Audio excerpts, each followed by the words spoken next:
शलगम की सब्जी। अगर एक बार इस तरीके से शलगम की सब्जी बनाकर खा लेंगे तो बार बार बनाने का मन करेगा।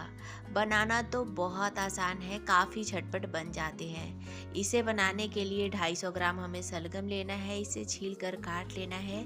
तेल में जीरा डालना है, इसमें सूखा लाल मिर्च डाल देना है। इसमें हमें एक तेज पत्ता डालना है, इसका फ्लेवर बहुत ही बढ़िया आता है। 2 मीडियम साइज का कटा हुआ प्याज डालना है। हल्का भूनने के बाद 1 चम्मच कूटा हुआ लहसुन अदरक हरी मिर्च का पेस्ट डालना है। इसे भी 1 मिनट भून लेना है। अभी इसमें कटे हुए शलगम को डाल देना है और इसे हमें थोड़े थोड़े देर में चलाते हुए भूनना है। अभी हमें इसमें मसाले डालना है। हल्दी पाउडर, धनिया पाउडर, जीरा पाउडर, कश्मीरी लाल मिर्च पाउडर, इससे कलर बढ़िया आता है।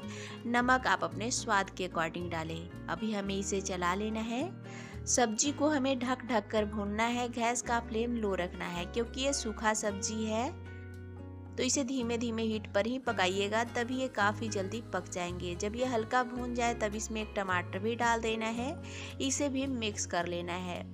इसे हमें ढक ढक कर नरम होने तक भूनना है। इसे पकने में 10 से 12 मिनट का समय लग जाएगा।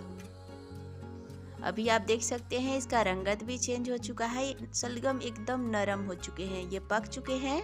आप इसे दाल, चावल, रोटी के साथ सर्व करें, सभी को पसंद आएंगे। Thank you for watching.